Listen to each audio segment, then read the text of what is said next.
రెడ్డి కావచ్చు, రెడ్డి వర్గం కావచ్చు, వెలమ వర్గం కావచ్చు, ఏదో మీరు అంటున్నటువంటి ఉన్నత వర్గాలు అని మీరు చెప్తున్నారు, నేను అట్లా.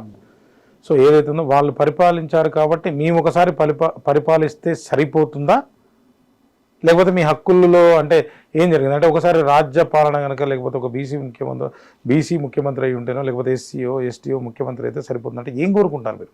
అంటే ముఖ్యమంత్రి కావడం ఒక్కటి సింబాలిక్ కాదు. రాజ్యం యొక్క ట్రాన్స్ఫర్మేషన్ ఎట్లా ఉండాలి అంటే రాజ్య స్వభావమే మారిపోవాలి. అంటే ఏ రకంగా మార్పు? అంటే రాజ్యాధికారం అంటే రాజ్యాన్ని పరిపాలించడం, రాజ్యం అంటే మన రాష్ట్రం అనుకుందాం. ముఖ్యమంత్రి పీఠం ఒక్కటి మారిస్తే కాదు కదా, ఏం మార్చాలి? రాజ్యంలో ఉన్నటువంటి స్వాభావిక లక్షణాలు మారాలి. అంటే ముఖ్యమంత్రి మారాలి, క్యాబినెట్ మారాలి, ఎమ్మెల్యేలు మారాలి, బ్యూరోక్రసీ మారాలి, మొత్తం రాజ్య స్వభావం మారాలి.